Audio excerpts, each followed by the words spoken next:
Hi, Hola! I'm Brittany, I'm Brad. and we are AudioShelf. Before we start, make sure to click that red button down below to subscribe. And also hit that little bell so you can stay up to date whenever we release a new episode. And give us some likes, please. Yeah, please.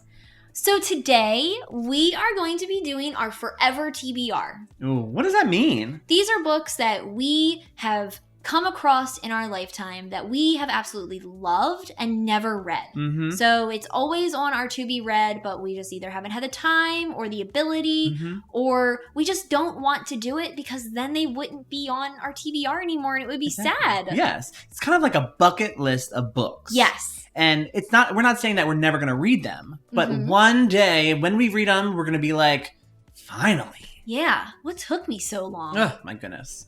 So let's start off. Yes. Who wants to start off? I'm nervous. Me So too. I will start off. So Okay. obviously, I'm going to go with a couple of them. You know, number one, The Outsiders. I've always wanted to read The Outsiders. You never read The Outsiders? Never read The Outsiders. You did go to a Catholic school. I did.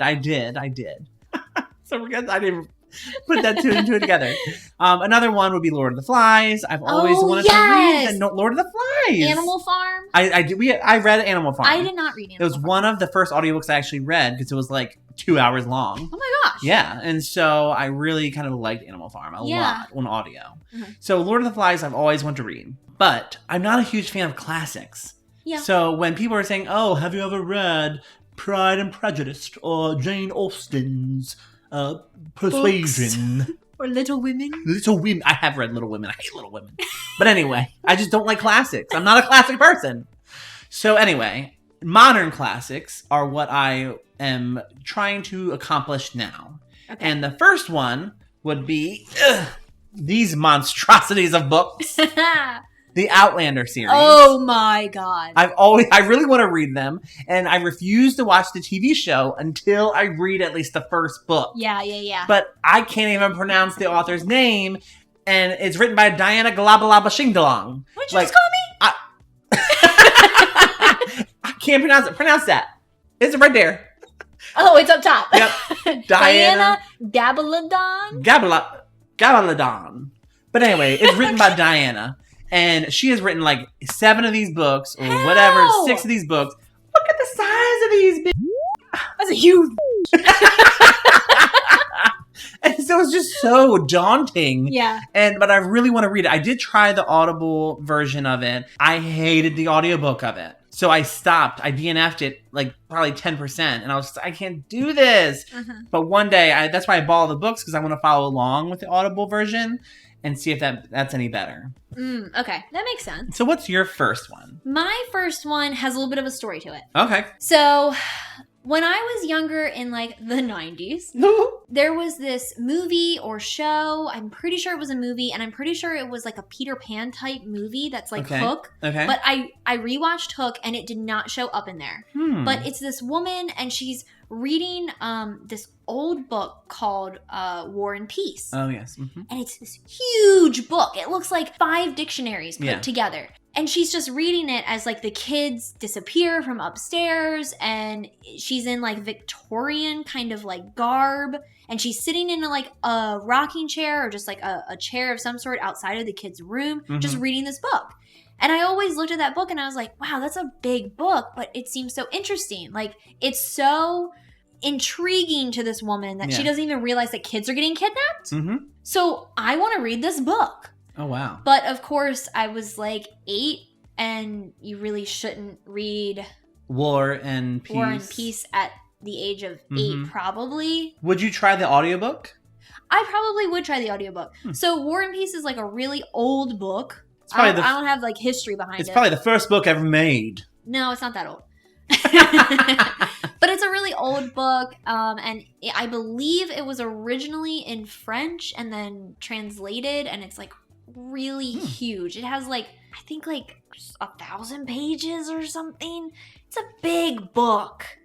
So yeah, it's a big book. All right. But that would be really awesome to actually read it. It would be. And be like, I read War and Peace, bitch. Yeah. What did you read today? What did you read? What did you read Not today? that. Hold me back. My earrings. Do you feel like you would be more the war side or the peace side? War. Okay. That's a good one. That's a good one. Yeah. So another, I want to do my honorable mention because I've already like cheated with Outsiders and Lord of the Flies. Okay. But I do want to get to this one, but I do have an honorable mention. Okay. And I'll save that one. Okay. So this other series that I really, really want to read because of the covers. I love the covers. Yes. And I bought a whole bunch of them because of the covers, but I've never had any interest in reading them. And so they're on my TBR. And one day I'll get to them. One day. So it's the Seven Realms series by, she has a third name kind of situation. Ooh, she's like a serial killer. Yes, Cinda Williams Shima. Ooh. And she has a lot of these different series that all have the same looking cover. And so I buy them all because they have a cool cover. Look at that. How many books are in the series? Well, this is books 3 and 4. So the Grey Wolf Throne and the Crimson Crown are 3 and 4. Do you not have 1 or 2? I don't have 1 or 2 because I'm just buying for the cover. So they be on my TBR forever because I don't have 1 and 2. Yeah. So if anyone has 1 and 2, send them my way. Yes. DM me for my address or my P.O. box. You can get a lot of weird stuff. Oh, that's awesome. And yeah. I can admit that I have bought a lot of books just for the cover and never put them on my TBR. So the fact that one's on your TBR, yes, that's a good sign. I mean, it is want to read on Goodreads. Yeah. So my next book is The Canterbury Tales. Ooh. So actually these next 2 books, The Canterbury Tales and The Sound and the Fury, are 2 books that my favorite high school English teacher had read and really loved and recommended just like to our class as a whole, but he's my favorite teacher, so Mr. Wewell? yes. And still continues to be one of my favorite teachers. Yes. Like, he was so influential in a lot of kids' lives, and so just shout out to all the great high school English teachers that really care. Hi. You don't watch this, so whatever. Yeah. Wewell was a good teacher. He really was. Mm-hmm. So, I mean, because he's still a teacher. Is he? Yeah. Well, we say was because we're out of high school. We're out of school Yes. entirely. So, but yeah, those are 2 books that he really liked, and I was like, oh wow, if he really likes them, then they must be good, and so I want to read them as well. Yeah. So I put them on my TBR when I was in high school, and I actually bought The Sound and the Fury, but I never got around to reading it. Ooh. But the way he described it, written from like different mental sort of aspects, the author takes on different kinds of writing styles based on the character that he is writing for. It's awesome. So it's a really interesting book That's really cool. one day I'll tackle. That is real cool. And Wewell was the reason why I read The Sun Also Rises by Ernest Hemingway. Yeah. And, of course, Mrs. Dalloway. Yes. And also, Life of Pi. you know what? Life of Pi is actually one I chose in honors English in 11th grade to Oh, read. I think I chose it too. Yeah. I think we were in the same class. No, I was in Popovich. Oh, you had Popovich. Popovich. You had Popovich. Yes, I did. Yes, I did. Cheated my way through high school English. Yes. Well, 11th grade, because she was crazy. She was we crazy. listened to whale noises one day. She was crazy. Just whale noises. We need to have an episode on English teachers. Yes, please. But let's get back to this. But yes, we have a show to do. But great English teacher, Mr. Wewell. Love ya. Remember Mr. Bland? Ugh. Anyway. There's a lot of drama in high school. Anyway, so my honorable mention. Your honorable mention, yeah. So is Gone with the Wind. Oh my God. That would be my honorable mention too. Yeah. I really want to read Gone with the Wind. Oh my God. Yes. Yeah. Oh my gosh. That is such a good one.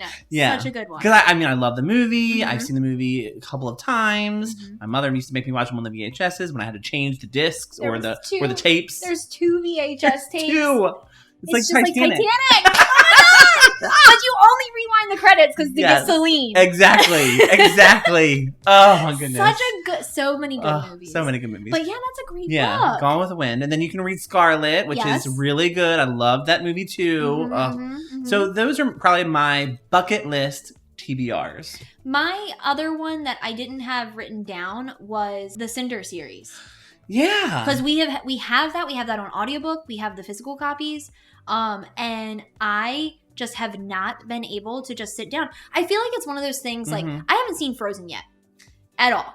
But I feel like if I've ever watched Frozen, then the mystery of it would be gone. And I would have nothing left to be mysterious. And yeah, it's just a Disney movie for kids, but I like having that world that's untapped. Okay. And so I feel like Cinder falls into that category for me, is where I'm afraid to listen to it because I don't want it to leave. Everyone loves it. Yes. And what if we don't? I know we would, but like, what if we don't? We have to. It would just be crazy. We absolutely have to. There's no other answer. But then I do have another one. It's called Clockwork. And this is Sean's favorite book. Clockwork Orange? No. It's called Clockwork. It's a kid's story. Oh, I've heard Sean talk about this. He has described it to me 26 different times because he, for some reason, forgets that he describes it to me. But he loves this book. And so it's on my Forever TBR. We have a copy of it. It's very short. It's, I think, a kid's book. It's middle grade. Could read it very easily, but I just love listening to Sean describe it to me because it is such a cool book. It's one of the reasons why he likes Clockwork so much. And yeah, it's just my Forever TBR. That's romantic. I love it. So yeah, that's my honorable mention. Yeah, Eddie doesn't read. He reads, but he reads like brain books. And How to Leave Things at the Office. That doesn't work. Doesn't work for your life. No. Anyway. So if you have any Forever TBR books, let us know in the comments below. Yes. And make sure to hit that red button to subscribe. Yes. And please follow along with us on our various social medias. We are on Twitter at AudioShelfMe, Instagram at AudioShelfMe, and Facebook at AudioShelf. Until next time, bye.